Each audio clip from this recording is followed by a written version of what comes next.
Hello விவாஸ், welcome to be a book. This is மோகனா லோகநாதன். இன்னைக்கு நம்மளோட பெண்டிங் கிளாஸ் தான் பார்க்க போறோம். அதாவது 10th ஸ்டாண்டர்ட்ல ஜியாகிரபில ஃபர்ஸ்ட் லெசன்ல இன்னும் கொஞ்சம் பெண்டிங் இருக்கு.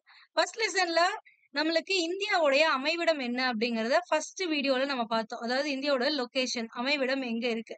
அடுத்தது இந்தியாவுடைய இயற்கை அமைப்புகளை எப்படி பிரிச்சிருக்காங்கன்னா 5ஆ பிரிச்சிருப்பாங்க. ஃபர்ஸ்ட் என்னவா பிரிச்சாங்க? வடக்கு மலைகள், அதாவது ஹிமாலயாஸ்னு பிரிச்சிருப்பாங்க. அதுக்கடுத்து என்ன பார்த்தோம்? வடக்கு மலைகளுக்கு அப்புறம் வடபெரும் சமவெளிகள்னு பார்த்தோம். அதுக்கடுத்து இப்போ என்ன பார்க்க போறோம் அப்படின்னா தீபகற்ப பீடபூமிகள், தீபகற்ப பீடபூமிகள், கடற்கரை சமவெளிகள், அதுக்கடுத்து லாஸ்டா தீவுகள். இந்த 5 பிரிவுகளா தான் வந்து இந்தியாவுடைய இயற்கை அமைப்பை பிரிச்சிருப்பாங்க. இதுல வடக்கு மலைகளும் வடபெரும் சமவெளிகளும் நம்ம பார்த்துட்டோம். இந்த கிரேட் நார்த்தன் பிளெயின்ஸும் ஹிமாலயாஸும் பார்த்தாச்சு. இந்த வீடியோல இந்த ரிமைனிங் இருக்கக்கூடிய 3யுமே சேர்த்து இப்ப பார்த்தரலாம். ஓகேங்களா? என்னடா இந்த லெசன் வந்து என்னடா 3 வீடியோவா போகுது, ஒரு லென்த்தா போயிட்டே இருக்கு அப்படின்னு நினைக்காதீங்க. பிகாஸ் இது ரொம்பவே இம்பார்ட்டன்டான ஒரு லெசன். ஏன்னா இந்த லெசன்ல தான் நீங்க இந்தியால இருக்கக்கூடிய பிளேசஸ் எங்கெங்க இருக்கு அப்படிங்கறத தெரிஞ்சுக்க முடியும். மேப் ரீடிங் அப்படிங்கிற ஒரு விஷயம் இந்த லெசனுக்கு ரொம்பவே இம்பார்ட்டன்ட். இங்க நீங்க மேப் ரீடிங் கரெக்டா பண்ணிட்டீங்க அப்படின்னா அடுத்தடுத்து வரக்கூடிய லெசன்ஸ் எல்லாமே உங்களுக்கு ஈஸியா இருக்கும். இப்போ ஒரு தொழிலகமோ இல்ல தொழிலகங்கள் இல்லாம ஏதாவது ஒரு சரணாலயங்கள் சொல்றாங்க அப்படின்னா அது எந்த ஊர்ல இருக்கு அப்படின்னு சொல்லும்பொழுது அந்த ஊர் மேப்ல எங்க இருக்குன்னு தெரியணும் உங்களுக்கு. அட்லீஸ்ட் ஒரு மகாராஷ்டிரால இருக்கா இல்ல மேற்கு வங்காளத்துல இருக்கா அப்படின்னா உங்களுக்கு ஆட்டோமேட்டிக்கா மேற்கு வங்காளம் எங்க மேப்ல இருக்கும் அப்படிங்கறது உங்க மைண்ட்ல இருக்கணும். அப்படி இருந்தாதான் நீங்க எதையுமே பைகாட் பண்ண மாட்டீங்க, மக்கப் பண்ண மாட்டீங்க. ஈஸியா வந்து போட முடியும் உங்களால. ஓகேங்களா? ஈவன் கொஸ்டின் ட்ரிக்கியா இருந்தா கூட உங்ககிட்ட இன்டெப்தா கேட்டா கூட நீங்க இந்த மேப் ரீடிங் எல்லாம் பண்ணீங்க. இப்ப ஃபார் எக்ஸாம்பிள் நான் உங்ககிட்ட கேக்குறேன். என்னன்னா நர்மதை ரிவர் வந்து எந்தெந்த மாநிலங்கள் வழியா பாயுது அப்படின்னு கேக்குறாங்க. சோ அப்ப எப்படி சொல்லுவீங்க? இந்த இந்த விஷயத்துக்கான கன்டென்ட் உங்க புக்லெட்ல இருக்காது. எங்க உருவாகுதுன்னு குடுத்திருப்பான். எங்க கலக்குதுன்னு குடுத்திருப்பான். இந்த 2 விஷயம் குடுத்திருப்பான். சோ இது எந்தெந்த மாநிலங்கள் வழியா பாயுது அப்படிங்கறதெல்லாம் நீங்க மேப் வச்சு பார்க்கும்போது தான், ஓகே இந்த லைன் இருந்துச்சு. அப்ப இந்த போர்ஷன் வந்து இந்தந்த ஸ்டேட்லாம் வந்து இருக்கக்கூடிய ஒரு போர்ஷன் அப்படிங்கிறது உங்களுக்கு புரியும். புரியுதுங்களா? சரி, ஓகே. இன்னைக்கான லெசன் என்னன்னு பாத்தீங்கன்னா தீபகற்ப பீடபூமிகள். ஃபர்ஸ்ட் தீபகற்ப பீடபூமிகள்னா என்ன? தீபகற்பம் அப்படின்னா என்ன? அப்படின்னா ஒண்ணும் இல்ல.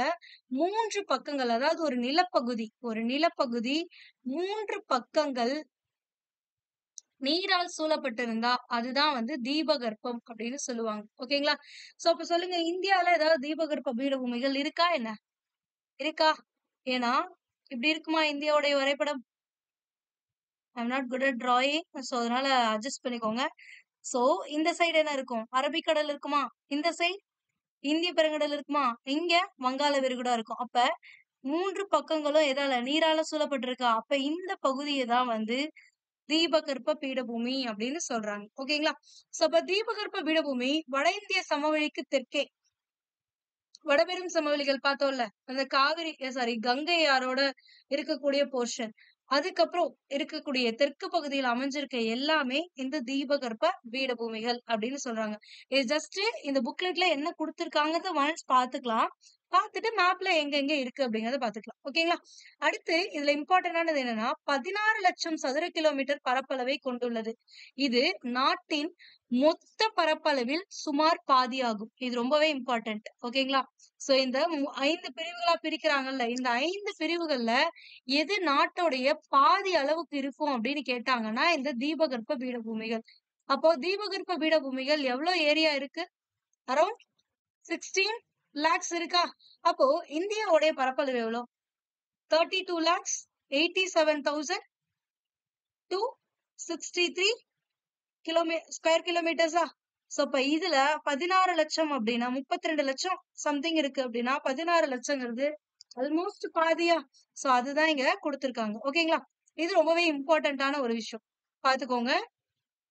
அடுத்தது தீபகற்ப பீடபூமி தொன்மையான பாறை அமைப்புகளையும் பல குன்றுகளையும் பல்வேறு சிறு பீடபூமிகளையும் ஆற்று பள்ளத்தாக்குகளால் பிளவுபட்டு காணப்படுகிறது அப்படின்னு கொடுத்திருக்காங்க. அதாவது தீபகற்ப பீடபூமி தொன்மையான பாறைகள். நம்ம இளமையான மடிப்பு மலைக்கு எக்ஸாம்பிள் சொல்லுங்க பார்க்கலாம்.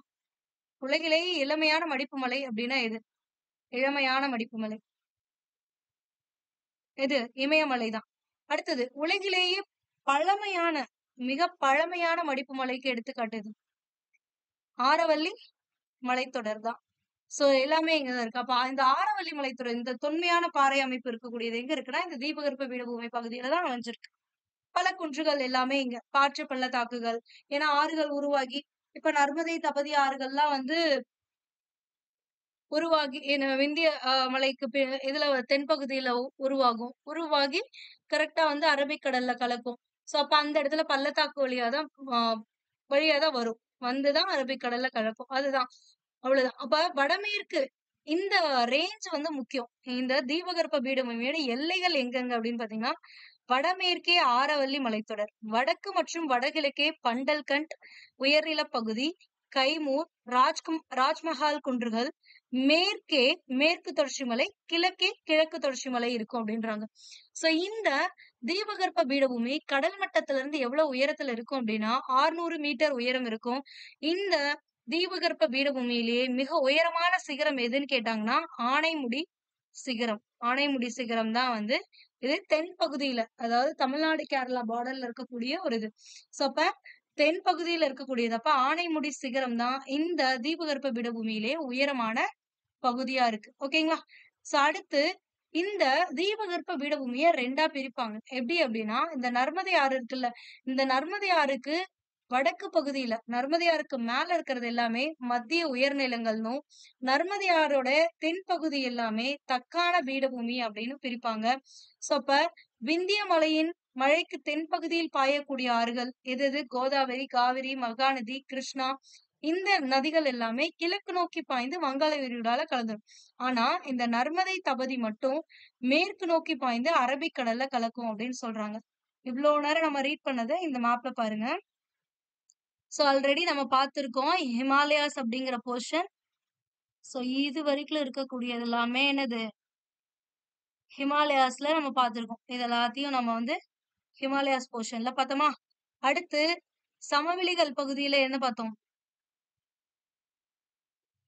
வடபெரும் சமவெளிகள்ல இந்த போர்ஷன் எல்லாம் பார்த்தோமா? அதுக்கு அடுத்து இந்த போர்ஷனையுமே பார்த்தோம். ராஜஸ்தான் சமவெளி அப்படின்னு சொல்லிட்டு பார்த்தோம். ராஜஸ்தான் சமவெளி, பஞ்சாப், ஹரியானா சமவெளி, இதெல்லாம் ராஜஸ்தான் சமவெளி. இங்க இருந்து இது வரைக்கும் பஞ்சாப், ஹரியானா சமவெளி இது வரைக்கும் இருக்கும்ட்டு. சோ இந்த பகுதிகள் போக ரிமைனிங் இருக்குல்ல, இந்த போர்ஷன்ஸ் எல்லாம் இருக்குல்ல, இதுக்கு கீழே இருக்குல்ல, இந்த போர்ஷன்ஸ் எல்லாமே தான் தீபகற்ப பீடபூமி அப்படின்னு சொல்லி அழைக்கப்படுறது. ஓகேங்களா? இதுல நர்மதை ஆறு எங்க இருக்கு? இந்த இடத்துல இருக்கா? இந்த நர்மதை ஆறு இந்த தீபகற்ப பீடபூமியை 2ஆ பிரிக்குது. இதுக்கு வடக்கு பகுதியில இருக்கக்கூடியது எல்லாமே மத்திய உயர்நிலங்கள். பேரு இங்க மேப்ல இருக்கிறதுக்கு பாருங்க. இது இந்தியாவோட சென்டர் பார்ட்ல தானே இருக்கு. அப்ப மத்திய உயர் நிலங்கள். அவ்வளவுதான். ஓகேங்களா? அப்ப இது என்னன்னா தக்கான பீடபூமி. தக்கான பீடபூமி. புரிஞ்சுங்களா? சோ இது 2ஆ பிரியும். இப்போ இந்தியாவை பாருங்க. இந்தியா இந்த ஹோல் பரப்பளவா இதுல இந்த தீபகற்ப பீடபூமியே பாதி அளவுக்கு வந்துருச்சா? இதுதான் அங்க கொடுத்திருக்காங்க. ஓகேங்களா? சோ அப்ப நர்மதை ஆத்துக்கு மேல போறதெல்லாம் மத்திய உயர்நிலங்கள், நர்மதை ஆறுக்கு கீழே இருக்கிறது எல்லாமே தக்கான பீடபூமி அப்படின்னு கொடுத்திருக்காங்க. இப்போ மத்திய உயர்நிலங்கள்ல என்னென்ன கொடுத்திருப்பாங்கன்னு பார்க்கணும். அதுக்கு அடுத்தது உங்களுக்கு அந்த எல்லை கொடுத்தாங்கல்ல, எல்லை பத்தி நம்ம பார்க்கவே இல்லை பாருங்க. வடமேற்கே என்ன இருக்கும் அப்படின்னு பார்த்தோம். ஆரவல்லி மலைத்தொடர் இருக்கும்னு கொடுத்திருந்தாங்களா? அப்போ இந்த பகுதி அப்படிங்கிறது இதுதான் வந்து என்னன்னா ஆரவல்லி மலைத்தொடர். இந்த பகுதி இங்க பாருங்க ஆரவல்லி மலைத்தொடர்னு கொடுத்திருக்கான். ஆரவல்லி மலைத்தொடரா? அடுத்தது இங்க என்ன இருக்கு? விந்திய மலைத்தொடர், சாத்புரா மலைத்தொடர். வடக்கு பகுதியில் என்ன இருக்கு அப்படின்னா மகாதேவ் குன்றுகள், மைக்காலா மலைத்தொடர். அடுத்தது வடகிழக்கு பகுதியில் என்ன இருக்குன்னு பாத்தீங்கன்னா இந்த ராஜ்குமார் குன்றுகள். இது எல்லாத்தையும் சேர்த்துக்கிறாங்க. ஓகேங்களா? அடுத்து இதெல்லாம் இருக்கு. அப்போ மேற்கு பகுதியில என்ன இருக்கு அப்படின்னா இங்க பாருங்க மேற்கு தொடர்ச்சி மலைகள்னு ஒண்ணு கொடுத்திருக்காங்கல்ல, இது மேற்கு பகுதியில இருக்கு. கிழக்கு பகுதியில இருக்கிறது கிழக்கு தொடர்ச்சி மலைகள். அவ்வளவுதான். சோ இதுதான் இதோட எல்லைகள். அதாவது வடமேற்கே ஆரவல்லி மலைத்தொடர், விந்திய மலைத்தொடர், சாத்புரா மலைத்தொடர். வடக்கே அப்படிங்கும்போது மைக்காலா மலைத்தொடர்கள். வடகிழக்கேன்னு பாத்தீங்க அப்படின்னா ராஜ்மஹால் குன்றுகள். அடுத்தது கிழக்கு தொடர்ச்சி மலை. இங்க மேற்கு தொடர்ச்சி மலைகள். ஓகேங்களா? சோ இதுதான் குடுத்திருக்காங்க. இப்போ இத டீட்டெயில்டா பார்க்கலாம். இப்போ என்னன்னா, இந்த நர்மதை ரிவருக்கு மேல இருக்கிறதெல்லாம் என்னன்னு சொன்னோம்? மத்திய உயர்நிலங்கள்னு சொன்னோம்ல. அது என்னென்ன குடுத்திருக்காங்க அப்படிங்கிறத தான் பார்க்கணும். மத்திய உயர்நிலங்கள் நர்மதை ஆற்றிற்கு வடபெரும் சமவெளிக்கும் இடைப்பட்ட பகுதியாக அமைந்துள்ளது. குஜராத்ல இருந்து ராஜஸ்தான் வழியாக டெல்லி வரை சுமார் 700 கிலோமீட்டர் வரை நீண்டிருக்கக்கூடியது. இதுல முக்கியமான பாயிண்ட் இந்த பாயிண்ட் தான். ஆரவல்லி மலைத்தொடரின் மிக உயரமான சிகரம் குருசிகார். ஆரவல்லி மலைத்தொடரிலேயே இருக்கக்கூடிய மிக உயரமான சிகரம் எதுன்னு கேட்பாங்க? குருசிகார். இது ஆரவல்லி மலைத்தொடர்ல மட்டும் கேக்குறாங்க. ஓகேவா? இதுவே தீபகற்ப பீடபூமியிலே உயரமான சிகரம் அப்படின்னா என்னது? என்ன சொல்லணும்? ஆனைமுடி சிகரம். இந்த ஆனைமுடி சிகரம்ங்கிறது 2695 மீட்டர் உயரம் இருக்கக்கூடியது. ஆனா, இந்த குருசிகார்ங்கிறது 1722. அப்ப ஆரவல்லி மலைத்தொடர்ல எது பெருசுன்னா குருசிகார். அப்ப தீபகற்பத்திலேயே எது பெருசு அப்படின்னா ஆனைமுடி. ஓகேங்களா? அடுத்தது மேற்கு பகுதியில் உள்ள மத்திய உயர்நிலங்கள் மாளவ பீடபூமி எனவும், ஆரவல்லி மலைத்தொடருக்கு தென்கிழக்கிலும், விந்திய மலைக்கு வடக்கிலும் இந்த மாளவ பீடபூமி அமைஞ்சிருக்கு. இதுல சம்பல், பீட்வா, கென்னு, பெட்வான்னு சம்டைம்ஸ் குடுத்திருப்பாங்க. பெட்வா, கென்னு ஆறுகள்லாம் இந்த பீடபூமி பகுதியில பாய்ந்து யமுனை ஆற்றோட கலக்குது. இது ரொம்பவே முக்கியம். இங்க பார்க்கும்பொழுது இந்த பாயிண்ட் வந்து உங்களுக்கு முக்கியமா இல்லாத மாரி இருக்கும். சோ, எந்தெந்த ரிவர்லாம் வந்து யமுனை ஆற்றோட கலக்குதுன்னு கேட்பாங்க. அப்ப சம்பல், பெட்வா, கென் போன்ற ஆறுகள்லாம் வந்து யமுனை ஆற்றோட கலக்கும். கடைசியில யமுனை ஆறு எதோட கலக்கும்? கங்கையோட கலக்கும். ஓகேங்களா? சோ இந்த மாளவ பீடபூமிக்கு கிழக்கு பகுதியில இருக்கக்கூடியதுதான் இந்த பண்டல்கண்ட். அதுக்கடுத்து தொடர்ச்சியா கிழக்கு பகுதியில இருக்கக்கூடியது இந்த பாகல்கண்ட். இதுக்கு அடுத்தது இருக்கக்கூடியது இந்த சோட்டா நாகபுரி பீடபூமி. ஒரு 4 வகையான பீடபூமி இந்த மத்திய உயர்நிலங்கள்ல இருக்கு அப்படின்னு கொடுத்திருக்காங்க. சோ இந்த சோட்டா நாகபுரி பீடபூமி ரொம்பவே இம்பார்ட்டன்டான ஒண்ணு. இங்க இத வந்து சும்மா 2 பாயிண்ட் மட்டும் குடுத்திருக்காங்க. பட் இத ஃபர்தரா நம்ம பார்ப்போம். சோட்டா நாகபுரி பீடபூமி அப்படிங்கிறது எங்க இருக்கு அப்படின்னா, ஜார்க்கண்ட் மாநிலத்தோட பெரும் பகுதி. மேற்கு வங்காளம், பீகார், சத்தீஸ்கர், பட் ஒடிசாவோட ஒரு சில பகுதிகளை உள்ளடக்கியது தான் வந்து இந்த சோட்டா நாகபுரி பீடபூமி. இது எதுக்கு புகழ் பெற்றது அப்படின்னா, இரும்புத்தாது மற்றும் நிலக்கரி போன்ற கனிம வளத்திற்கு புகழ் பெற்றது. இதுவும் இம்பார்ட்டன்ட். ஓகேங்களா? எந்தெந்த ஆறு வழியா எந்தெந்த ஆறுகள் போய் யமுனை ஆற்றோட கலக்குது. அதுக்கு அடுத்தது சோட்டா நாகபுரி பீடபூமி எதுக்கு புகழ் பெற்றது? ஆரவல்லி மலைத்தொடர்ல உயரமான சிகரம் என்ன? இது எல்லாமே தான் இந்த மத்திய உயர்நிலங்கள்ல உங்களுக்கு முக்கியமான பாயிண்ட்ஸ். இப்ப இந்த மத்திய உயர்நிலங்கள்ல குடுத்திருக்க பாயிண்ட்ஸ் எல்லாம் மேப்ல இருக்கான்னு பாத்துடலாமா?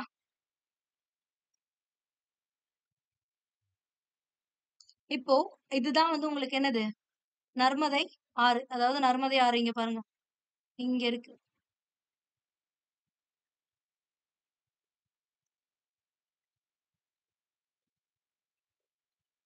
நர்மதை ஆறு இங்க ஆரம்பிச்சு இப்படி போகுதா? மேல இருக்கக்கூடிய பகுதிகள மத்திய உயர்நிலங்கள்னு சொன்னோமா? அப்ப ஆரவல்லி மலைத்தொடர் எங்க இருக்குன்னா, இங்க இருக்கு. ஆரவல்லி மலைத்தொடர்ல உயரமான சிகரம் எதுன்னு சொன்னாங்க? குர்சிகார். அப்ப மலையபுங்கிறது என்ன? அப்படின்னா ஒண்ணும் இல்ல. ஆரவல்லி மலைத்தொடர் அப்படிங்கிறது ஒரு பெரிய மலைத்தொடர். அதுல இருக்கக்கூடியது தான் வந்து அபுமலைகள். அந்த அபுமலையில இருக்கக்கூடிய சிகரம் தான் இந்த குருசிகார். ஓகேங்களா? நெறைய பேர் கன்ஃப்யூஸ் பண்ணிக்குவாங்க. சோ இதுதான். ஆரவல்லி மலைத்தொடர்ல அபுமலையில இருக்கக்கூடியது தான் இந்த குருசிகார். ஓகேங்களா? அடுத்தது இங்க மாலவா பீடபூமின்னு சொன்னாங்கல்ல. அதுதான் இந்த மாலவ பீடபூமி. இந்த மாலவ பீடபூமியோட அதாவது இந்த ஆரவல்லி மலைத்தொடருக்கு தென்கிழக்கு பக்கத்துல யார் இருக்கா? இந்த மாலவ பீடபூமி. அதே மாரி விந்திய மலைத்தொடருக்கும், சாத்புரா மலைத்தொடருக்கும் வடக்கே அமைஞ்சிருக்கக்கூடியது தான் இந்த மால் மால்வா பீடபூமி. இந்த மாலவ பீடபூமியோட என்னென்ன ரிவர்ஸ் இங்க இருக்க எல்லாமே மாலவ பீடபூமி தான். ஓகேங்களா? அப்போ இங்க இருந்து போகுது பாருங்க. இந்த ரிவர் தான் வந்து சம்பல். இது என்னது? பெட்வா. சோ அப்ப இந்த ஆறுகள்லாம் வந்து இங்க இருந்து போய் தான் எதோட கலக்குது? இங்க உங்களுக்கு விசிபிளா இருக்கா? எஸ். இங்க பாருங்க. இங்க இருந்து மால்வா பீடபூமியில இருந்து போறதுதான் இந்த சம்பல் ரிவர். அதே மாரி இங்க இருந்து போறதுதான் இந்த பெட்வா ரிவர். இது எல்லாமே எதுல கலக்குது? யமுனை ஆற்றுல கலக்குதா? யமுனை ஆறு கங்கை ஆறோட கலக்குதா? சோ இந்த பாயிண்ட்ல இன்னைக்கு நான் உங்களுக்கு ஒரு ஹோம்வொர்க் குடுக்குறேன். நீங்க யமுனை ஆறும், கங்கை ஆறும் எக்ஸாக்ட்டா எந்த பிளேஸ்ல மிக்ஸ் ஆகுது அப்படிங்கிறத, அதாவது யமுனை ஆறு எப்போ கங்கை ஆறோட இணையுது அப்படிங்கிறது. அந்த இணையிற இடத்துக்கான பேர் என்ன அப்படிங்கிறது தான் உங்களுக்கான ஹோம்வொர்க். இத நீங்க கண்டுபிடிச்சுட்டு வந்து நீங்க கமெண்ட்ல சொல்லணும். ஓகேங்களா? இப்போ இதுதான் மாலவ பீடபூமின்னு சொன்னோமா? இத அடுத்து என்ன இருக்குன்னு சொன்னாங்க? பண்டல் கண்டு அப்படின்னு சொன்னாங்கல்ல, புந்தல் கண்டுன்னு சொல்லியிருக்காங்களா?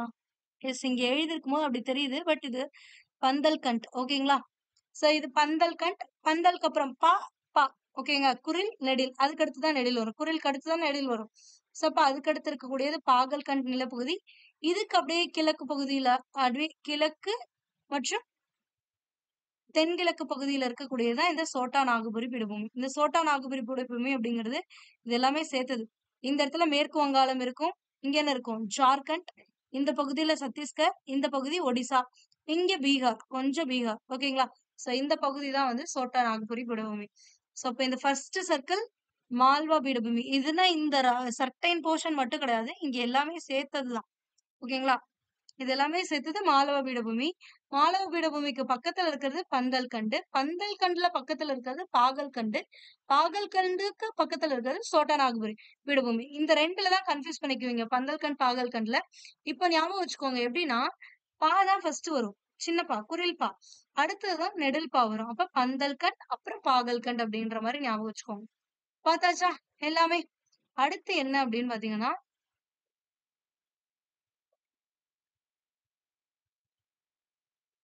அடுத்து என்ன இருக்கு? தக்கான பீடபூமி இருக்கா? சோ தக்கான பீடபூமி அப்படிங்கிறது தீபகற்ப பீடபூமியில் அமைந்துள்ள மிகப்பெரிய இயற்கை அமைப்பு. இது என்ன ஷேப்ல இருக்குங்கிறது ரொம்ப முக்கியம். முக்கோண வடிவம் கொண்டது. வடமேற்கு திசையில் விந்திய சாத்புரா மலைத்தொடர்களையும், வடக்கில் மகாதேவ் மைக்கால் குன்றுகளையும், வடகிழக்கில் ராஜ்மஹால் குன்றுகளையும், மேற்கில் மேற்கு தொடர்ச்சி மலைகளையும், கிழக்கில் கிழக்கு தொடர்ச்சி மலைகளையும் கொண்டதுதான் இந்த தக்கான பீடபூமி. நம்ம ஆல்ரெடி இதை பார்த்துட்டோம் மேப்ல. அடுத்து மேற்கு தொடர்ச்சி மலைகள் கொடுத்திருக்காங்க. பட் இருந்தாலும் ஒன்ஸ் அகெயின் பார்க்கலாம். ஓகேங்களா? அதாவது இந்த போர்ஷன், அதாவது இங்க இருந்து இந்த போர்ஷன் ஃபுல்லா இருக்கிறது உங்களுக்கு தீபகற்ப பீடபூமி. அதுல இந்த நர்மதை ஆறுக்கு மேல இருக்கிறது மத்திய உயர்நிலங்கள். அதுக்கு கீழ இருக்கிறது என்னது? தக்கான பீடபூமி. அப்ப இந்த தக்கான பீடபூமிய இப்படி பிளஸ் சிம்பல் மாதிரி போட்டீங்கன்னா, இது வடக்கு, இது தெற்கு, இது என்னது? கிழக்கு, இது மேற்கா? அப்போ வடமேற்குல என்னென்ன இருக்கு? விந்திய மலைத்தொடரும் சாத்புரா மலைத்தொடரும் இருக்கா? வடக்கு பகுதியில என்ன இருக்கு? மகாதியா குன்றுகளும் மைக்காலா குன்றுகள். அண்ட் இந்த பகுதியில கிழக்கு தொடர்ச்சி மலைகள் இருக்கா? மேற்குல என்ன இருக்கு? மேற்கு தொடர்ச்சி மலைகள் இருக்கு. இதுதான் அவங்க கொடுத்திருக்காங்க. வேற ஒண்ணும் உங்களுக்கு பெருசா கொடுக்கல. ஓகேங்களா? சோ அப்ப எங்கெங்க என்னென்ன ரிவர் போகுது அப்படிங்கறதெல்லாம் அடுத்த மேப்ல நம்ம டீட்டெயில்டா பார்க்கலாம். இதுல என்ன கொடுத்திருக்காங்களோ அதை மட்டும் இங்க பார்க்கலாம். ஓகேங்களா? அடுத்தது மேற்கு தொடர்ச்சி மலைகள் இங்க கொடுத்திருக்காங்க. இங்க கிழக்கு தொடர்ச்சி மலைகள் கொடுத்திருக்காங்க. எல்லாமே பார்த்தாச்சா? எஸ். அடுத்து நம்ம என்ன பார்க்க போறோம் அப்படின்னு பாத்தீங்கன்னா, இந்த கேட்டகரியில நீங்க தீபகற்ப பீடபூமி பார்த்தாச்சு. இது ரெண்டா பிரிப்பாங்க. மத்திய உயர்நிலங்கள், இன்னொன்னு என்னது? தக்கான பீடபூமி. குட். அடுத்து இதுல இம்பார்ட்டன்டான கொஸ்டின் அப்படின்னு பாத்தீங்கன்னா, இது இந்தியாவுடைய பரப்பளவுல பாதி இருக்கும். அடுத்து இந்த தீபகற்ப பீடபூமியில உயரமான சிகரம் அப்படின்னா இந்த ஆனைமுடி சிகரம் தான். இதுவே ஆரவல்லி மலைத்தொடர்ல உயரமான சிகரம் அப்படின்னா குருஷிகார் சிகரம். அதுக்கு அடுத்தது மாலவ பீடபூமி. மாலவ பீடபூமி கிழக்கு பகுதியில என்ன இருக்குன்னா பண்டல்கண்ட். பண்டல்கண்ட்க்கு அடுத்து பாகல்கண்ட். பாகல்கண்ட்க்கு அடுத்து சோட்டா நாகபுரி பீடபூமி. சோட்டா நாகபுரி பீடபூமி எதுக்கு பெயர் பெற்றது அப்படின்னு பாத்தீங்கன்னா இரும்புத்தாது நிலக்கரிக்கு பெயர் பெற்றது. அடுத்து தக்கான பீடபூமி அப்படின்னு பார்க்கும்போது எது இம்பார்ட்டன்ட் அப்படின்னா அந்த முக்கோண வடிவமா இருந்தது. அண்ட் வடக்குல என்னென்ன இருக்கு அதெல்லாமே பாத்துக்கோங்க. வடகிழக்குல என்ன குன்றுகள் இருந்துச்சு. அடுத்தது இப்ப பார்க்க போறது என்னன்னா மேற்கு தொடர்ச்சி மலைகள். இதுல மேற்கு தொடர்ச்சி மலைகள் இருந்துச்சுல, அப்ப மேற்கு தொடர்ச்சி மலைகள்னா தீபகற்ப பீடபூமியின் மேற்கு விளிம்பு பகுதியில காணப்படுது. மேற்கு பக்கமா காணப்படுது. மேற்கு கடற்கரைக்கு இணையாக செல்கிறது. இந்த பகுதியோட வடபகுதி சயாத்ரி எனப்படும். இது முக்கியம். ஓகேங்களா? சோ அப்ப மேற்கு கடற்கரை மேற்கு தொடர்ச்சி மலைகள் அப்படிங்கிறது இந்த மேற்கு கடற்கரை, இங்க அரபிக்கடல் இருக்கா? இந்த அரபிக்கடலுக்கு இணையா இங்க போறதுதான் வந்து இந்த மேற்கு தொடர்ச்சி மலைகள் அப்படின்னு சொல்றாங்க. இதோடைய வடபகுதி, அதாவது இந்த மகாராஷ்டிரா பகுதி இருக்குல்ல, மேற்கு தொடர்ச்சி மலையோட வடபகுதின்னா இந்த மகாராஷ்டிரா பகுதிகள்ல வந்து இது என்னன்னு சொல்லுவாங்கன்னா சயாத்ரி அப்படின்னு அழைப்பாங்க. ஓகேங்களா? அடுத்தது இது இதன் உயரமானது வடக்கிலிருந்து தெற்கு நோக்கி செல்ல செல்ல அதிகரிக்கிறது. இது எப்படி ஞாபகம் வச்சுக்கலாம் அப்படின்னா, உங்களுக்கு தீபகற்ப பீடபூமியிலேயே எது உயரமான சிகரம்? ஆனைமுடி சிகரமா? அந்த ஆனைமுடி சிகரம் அப்படிங்கிறது எங்க இருக்கு? இங்க இருக்கா? தென்னிந்திய பகுதியில இருக்கா? அப்போ சவுத் சைடுக்கு சவுத் சைடுல தானே இருக்கு இந்த ஆனைமுடி. அப்ப ஆனைமுடி சவுத் சைடுல இருக்குன்னா, வடக்குல இருந்து தெற்கு வரும்பொழுது தான் இதோட உயரம் அதிகமா இருந்திருக்குன்னு அர்த்தம். ஓகேங்களா? இப்படி ஞாபகம் வச்சுக்கோங்க. சோ ஆனைமலை, ஏலக்காய் மலை, அதுக்கு அடுத்தது பழனி மலை. இந்த 3 மலைகளும் சேரக்கூடிய இடம் தான் இந்த ஆனைமுடி சிகரம். ஓகேங்களா? அடுத்தது கிழக்கு தொடர்ச்சி மலைகள். கிழக்கு தொடர்ச்சி மலைகள், இந்த மேற்கு தொடர்ச்சி மலைகள்லாம் நீங்க பார்த்திருக்கலாம் மேப்ல. எப்படி இருக்கும்? தொடர்ச்சியா இருக்கும். ஆனா இந்த கிழக்கு தொடர்ச்சி மலைகள் தொடர்ச்சி அற்ற மலைகள். அதுக்கு ஒரு ரீசன் இருக்கு. என்னன்னு பார்க்கலாம். சோ இது தீபகற்ப பீடபூமியின் கிழக்கு விளிம்பு பகுதியில காணப்படக்கூடியது. இதுக்கும் ஒரு நேம் இருக்கு. பூர்வாத்ரி என்று அழைக்கப்படுகிறது. உங்களுக்கு இந்த பூர்வாத்ரியா சயாத்ரியான்னு டவுட் வந்துச்சுன்னா சிம்பிள். கிழக்கு பக்கம்னு வந்துச்சுனாவே பூர்ன்னு இருக்கும். ஏன்னா இமயமலையிலயும் நம்ம கிழக்கு இமயமலைகளை என்னன்னு சொன்னோம்? பூர்வாஞ்சல்னு சொன்னோமா? அதுதான். சோ நீங்க கிழக்குன்னு வருதா, பூர்ன்னு இருக்கணும். அப்ப கிழக்கு தொடர்ச்சி மலைனா பூர்வாத்ரி, மேற்கு தொடர்ச்சி மலையோட வடபகுதி மட்டும்தான் சயாத்ரின்னு சொல்லுவாங்க. அதுக்கு அடுத்தது இந்த கிழக்கு தொடர்ச்சி மலைகள் எங்க ஜாயிண்ட் ஆகும்னா, கிழக்கு தொடர்ச்சி மலைகளும் மேற்கு தொடர்ச்சி மலைகளும் கர்நாடக தமிழ்நாடு எல்லையில இருக்கக்கூடிய இந்த நீலகிரி மலையில தான் வந்து ஒன்றிணையும். கிழக்கு தொடர்ச்சி மலைகள் தொடர்ச்சியான மலைகள் அல்ல. இது ஒரு தொடர்ச்சி அற்ற மலைகள். என்ன ரீசன் அப்படின்னு பாத்தீங்கன்னா, மகாநதி, கோதாவரி, கிருஷ்ணா, பெண்ணாறு, காவிரி இந்த ஆறுகளால அரிக்கப்பட்டு பிளவுபட்ட குன்றுகளா காணப்படுது. இந்த ஆறுகள்லாம் வந்து இந்த மலைகள் வழியா தான் செல்லுது. அப்ப அரிச்சிருச்சு. இந்த தண்ணியில இந்த ஆறுகள் வந்து என்ன பண்ணுது அப்படின்னா, இந்த மலைகளை அரிச்சு அத தொடர்ச்சி அற்றதா மாத்திருக்கு அப்படின்னு கொடுத்திருக்காங்க. ஓகேங்களா? சோ அவ்வளவுதான் இதுல. அடுத்து நம்ம என்ன பார்க்க போறோம்னா, கடற்கரை சமவெளிகள். இதுல 2 பாயிண்ட் தான். உங்களுக்கே தெரியும் என்னென்ன கடற்கரை சமவெளிகள் இருக்கு. மேற்கு பக்கத்துல கடல் இருக்கு அப்படின்னா மேற்கு கடற்கரை சமவெளி. கிழக்கு பக்கத்துல இருக்க கடற்கரை வந்து கிழக்கு கடற்கரை சமவெளி. கடற்கரை சமவெளி, சமவெளினாவே சொன்னோம். வண்டல் மண் நிறைஞ்ச பகுதியை வந்து சமவெளிகள் அப்படின்னு சொல்லுவாங்க. சோ அப்ப இது எப்படி உருவாகுது அப்படின்னா, கடற்கரை சமவெளிகள், ஆறுகள், கடல் அலைகள். அதாவது இந்த கடலோட வந்து சேரக்கூடிய ஆறுகளோட அரித்தல் படிய வைத்தல் செயல்களாலோ அல்லது கடல் அலைகளோட அரித்தல் படிய வைத்தல் செயல்களாலோ உருவானதுதான் இந்த கடற்கரை சமவெளிகள். மேற்கு கடற்கரை சமவெளிகள் அப்படிங்கிறது மேற்கு தொடர்ச்சி மலைக்கும் அரபிக்கடலுக்கும். அப்ப மேற்கு தொடர்ச்சி மலை இப்படி போகுது அப்படின்னா இது அரபிக்கடல்னா, இந்த சென்டர் பார்ட் இருக்குல்ல, இந்த மணல் நிறைஞ்ச பகுதி தான் வந்து என்னன்னா மேற்கு கடற்கரை சமவெளின்றாங்க. இது எங்க? வடக்கில் ராணா கட்சில இருந்து தெற்குல எது வரைக்கும் இருக்கு? கன்னியாகுமரி வரைக்கும் பரவி இருக்கு அப்படின்னு சொல்லியிருக்காங்க. அடுத்தது இதுல முக்கியமானது என்னன்னு பாத்தீங்கன்னா, இந்த மேற்கு கடற்கரையை வந்து 3ஆ பிரிச்சிருப்பாங்க. வடபகுதியை கொங்கண கடற்கரை எனவும், மத்திய பகுதியை கனரா கடற்கரை எனவும், தென் பகுதியை மலபார் கடற்கரை எனவும் அழைக்கப்படுகிறது. அதுக்கடுத்து முக்கியமான இது என்னன்னா, வேம்பநாடு ஏரி இந்த பகுதியில் இருக்கக்கூடிய ஒரு முக்கியமான காயல் ஏரி ஆகும். மேப் பாருங்க.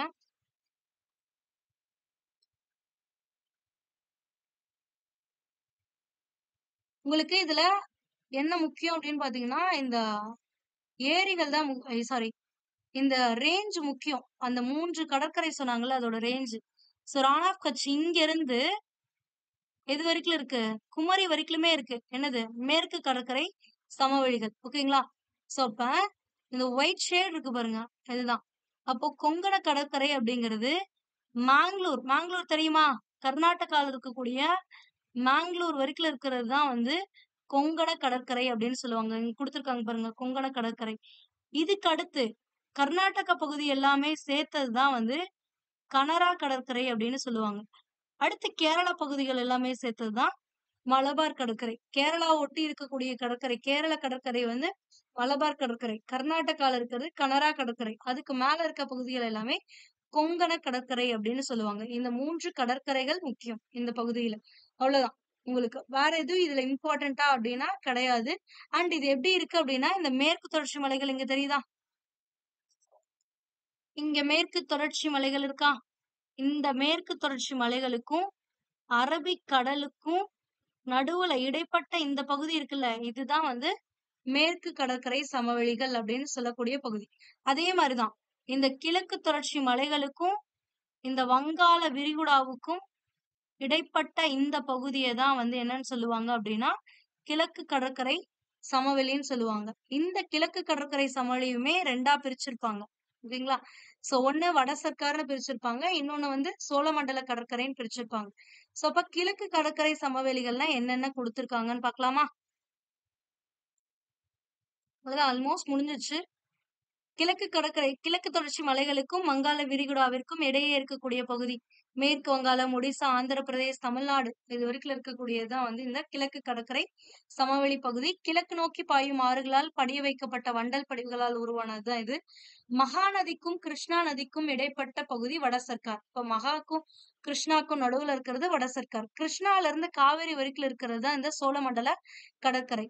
மகாநதி டெல்டாவிற்கு தென்மேற்கே அமைந்திருக்கிறது ஒரு சிலிக்கா ஏரி. அங்க வேம்பநாடு காயல் ஏரி. இது கேரளா சைடுல இருக்கக்கூடியது வேம்பநாடு காயல் ஏரிங்கிறது.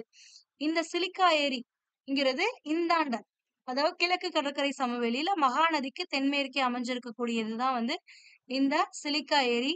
இது இந்தியாவின் மிகப்பெரிய காயல் ஏரி ஆகும். கோதாவரி ஆற்றுக்கும் கிருஷ்ணா ஆறுக்கும் இடையே இருக்கக்கூடியது கொல்லேறு ஏரி. தமிழ்நாடு ஆந்திர பிரதேச எல்லையில இருக்கக்கூடியது புலிக்காட்டு ஏரி. ஓகேங்களா? இத பாருங்க மேப்ல. மகாநதி எங்க இருக்கு? இங்க இருக்கா? சோ மகாநதிக்கு தென் பகுதியில இருக்கக்கூடியதுதான் என்னது? சிலிக்கா ஏரின்னு கொடுத்திருக்காங்களா? அப்ப இதுதான் சிலிக்கா ஏரி. அதுக்கு அடுத்தது மகாநதியிலிருந்து கிருஷ்ணா நதி வரைக்கும் இருக்கக்கூடிய இதுதான் கிருஷ்ணா நதி. இங்க இருந்து இருக்கு பாருங்க. கிருஷ்ணா நதி வரைக்கும் இருக்கக்கூடியதுதான் வந்து என்னன்னா வட சர்க்கார் அப்படின்னு சொல்லுவாங்க. அப்ப இந்த போர்ஷன்ல இருந்து இங்க வரைக்கும் இருக்கிறது வட சர்க்கார். இதுவே இந்த கிருஷ்ணால இருந்து காவிரி இருக்குல்ல இங்க வரைக்கும், இது வரைக்கும் இருக்கிறதா இந்த சோழமண்டல கடற்கரை அப்படின்னு சொல்லுவாங்க. ஓகேங்களா? அதுக்கடுத்து என்ன கொடுத்திருக்காங்க?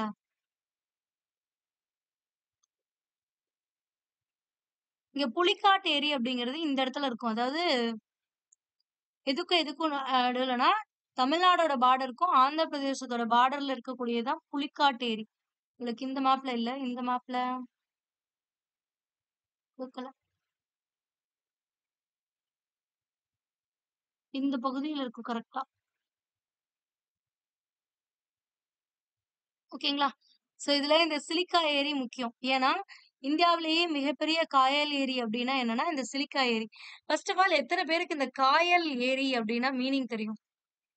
தெரியுமா? யாருக்காவது காயல் ஏரினா என்னன்னு மீனிங் தெரியுமா? தெரியாதுல்ல. இப்போ இந்த மேப்லயே அதுக்கான மீனிங் இருக்கு பாருங்க.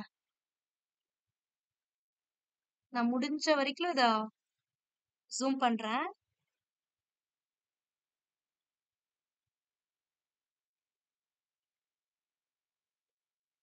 ஒரே நிமிஷம்.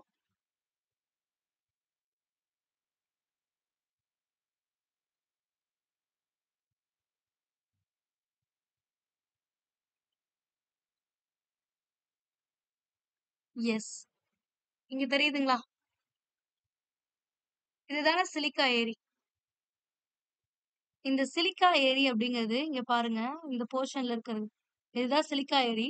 சிலிக்கா ஏரினா என்னன்னா இந்த கடற்கரையோரமே இருக்கக்கூடிய ஒரு உப்பேரி. இதுதான் வந்து காயல்னு சொல்லுவாங்க. ஆனா இது கடல்ல இருந்து பிரிஞ்சுதான் இருக்கும். இந்த இடத்துல கடற்கரை இருக்கும். இந்த இடத்துல ஏரி தனியா இருக்கும். கடலும் கடற்கரையும் சேர்ந்து இருக்காது. அதாவது கடலும் இந்த சிலிக்கா ஏரியும் சேர்ந்து இருக்காது. தனியா கடலோரத்துல இருக்கக்கூடிய இந்த ஏரி. இந்த ஏரி கண்டிப்பா ஒரு உப்பு ஏரியா இருக்கும். சோ இதுதான் காயல் ஏரி அப்படின்னு சொல்லுவாங்க. இதுதான் வந்து சிலிக்கா ஏரி. சோ இந்தியாவிலேயே இருக்கக்கூடிய மிகப்பெரிய காயல் ஏரி எது அப்படின்னு கேட்டீங்கன்னா இந்த சிலிக்கா ஏரியை தான் சொல்லுவாங்க. ஓகேங்களா? அடுத்தது இந்த கிழக்கு தொடர்ச்சி மலைகள்லாம் தொடர்ச்சி அற்றதுன்னு சொன்னோம்ல. ஏன்னா இங்க பாருங்க மகாநதியா, இங்க கோதாவரியா, இங்க கிருஷ்ணாவா, இங்க பெண்ணாறா.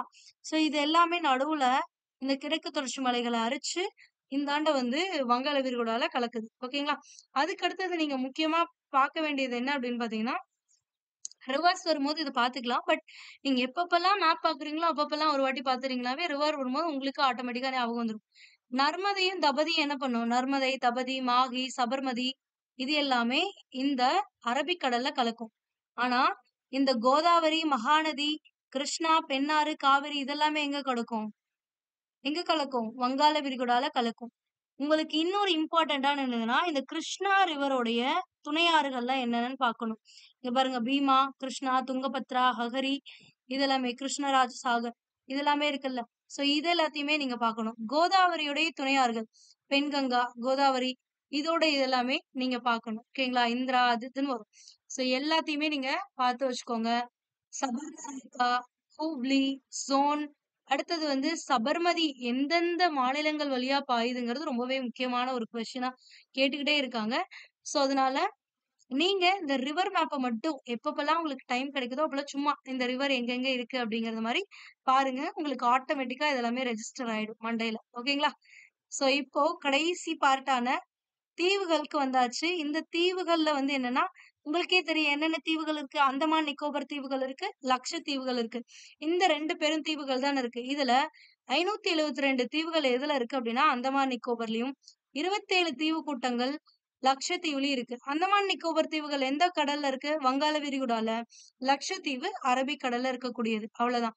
சோ இதுல முக்கியமான கொஸ்டின் என்ன வரும்னா, அது இந்த கொஸ்டின் இது ஆல்ரெடி வந்திருக்கு.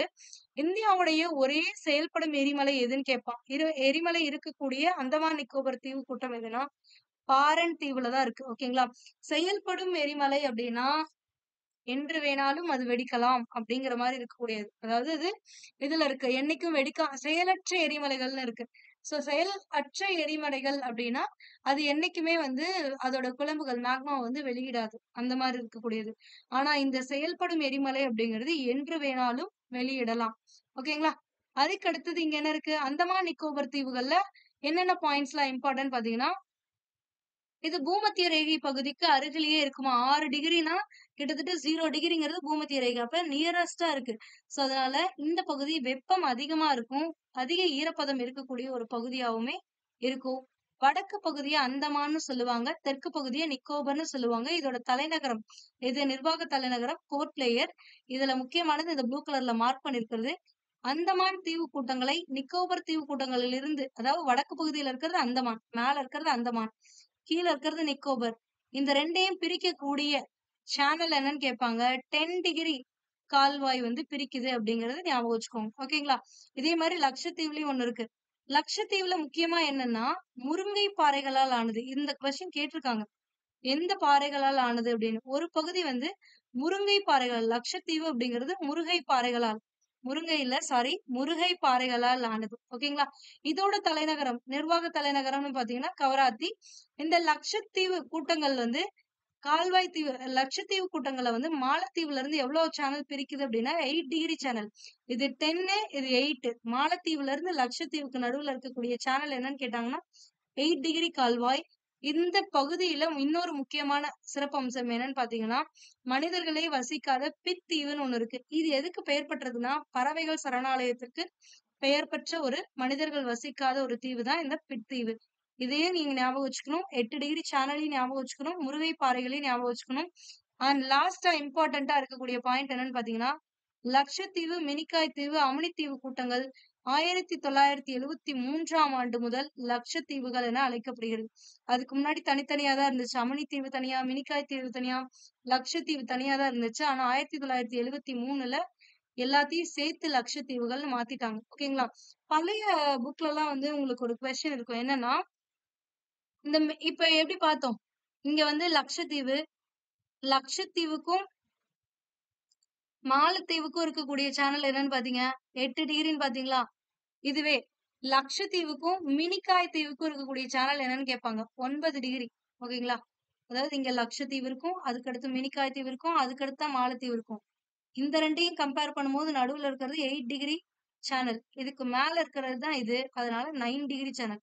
மேல போக போக உங்களுக்கு டிகிரி இது இன்கிரீஸ் ஆயிட்டே இருக்கும். ஏன்னா, குமரி முனை அப்படிங்கிறது என்ன 8 டிகிரி 4 மினிட்ஸ். ஆனா மேல லடாக் இருக்கிறது எவ்வளோ? 37 டிகிரி 6 மினிட்ஸ். இப்ப மேல போக போக தான் இன்கிரீஸ் ஆகும். அப்ப மல இது மாலத்தீவு கீழ இருக்கும். அதுக்கு மேல மினிக்காய், அதுக்கு மேல லட்சத்தீவு இருக்கும். ஓகேங்களா?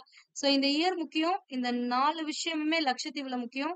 இத பொறுத்தவரைக்கும் என்னன்னா, இந்த தலைநகரம் என்ன? அந்தமான் நிக்கோபர் தீவ பொறுத்தவரைக்கும் தலைநகரம் எது அப்படிங்கிறது முக்கியம். அதுக்கு அடுத்தது இந்த கால்வாய், எந்த கால்வாய் வந்து பிரிக்குதுங்கிறது முக்கியம். ஓகேங்களா? சோ உங்களுக்கு பாருங்க இங்க குடுத்திருக்காங்க. சிலிக்கா ஏரி இங்க இருக்கா? அடுத்தது கொல்லேரி அப்படிங்கிறது கோதாவரி. இதுல மகாநதிக்கும், கோதாவரிக்கும் நடுவுல இருக்கக்கூடியது தான் வந்து இந்த கொல்லேரி. பழவேற்காடு ஏரி அப்படிங்கிறது என்னது? தமிழ்நாட்டுக்கும், இந்த ஆந்திர பிரதேசத்துக்கும் நடுவுல இருக்கக்கூடியது தான் பழவேற்காடு ஏரி. வேம்பநாடு ஏரி நம்மள இது ஒரு காயல் ஏரி. அதாவது மேற்கு கடற்கரையில இருக்கக்கூடிய காயல் ஏரினா வேம்பநாடு ஏரி. இதுவே கிழக்கு கடற்கரையில இருக்கக்கூடிய காயல் ஏரி அப்படின்னா சிலிக்கா ஏரி. அண்ட் காயல் அப்படின்னா ஒண்ணும் இல்ல. கடற்கரை ஒட்டி இருக்கக்கூடிய ஒரு ஏரி பகுதி தான். ஆனா இங்கேயும் உப்பு தண்ணியா தான் இருக்கும். இங்க என்னன்னா ஜாயிண்ட் இருக்காது. ஆனா கடற்கரையில இருக்கக்கூடிய ஒரு ஏரியா இருக்கு. ஓகேங்களா? அடுத்தது இந்தியாவிலேயே மிகப்பெரிய உப்பேரி எதுன்னு கேட்டாங்கன்னா, இந்த சாம்பார் ஏரி. ஓகேயா? புரிஞ்சா? சோ இங்க இருக்கக்கூடியது என்ன பீடபூமி? மாளவ பீடபூமி. இதுக்கு அடுத்தது பந்தல்கண்ட். இங்க இருக்கிறது பாகல்கண்ட். இங்க இருக்கிறது சோட்டா நாகபுரி பீடபூமி. அவ்வளவுதான். இப்ப பாத்தீங்கல்ல? நம்ம எப்படி போட்டோம்? அதே மாரி நீங்களும் போடலாம். ஓகேங்களா? அதே மாரி இந்த மேப்ப வச்சுட்டு உங்களுக்கு ஒரு ஹோம் ஒர்க்கா எடுத்துக்கோங்க.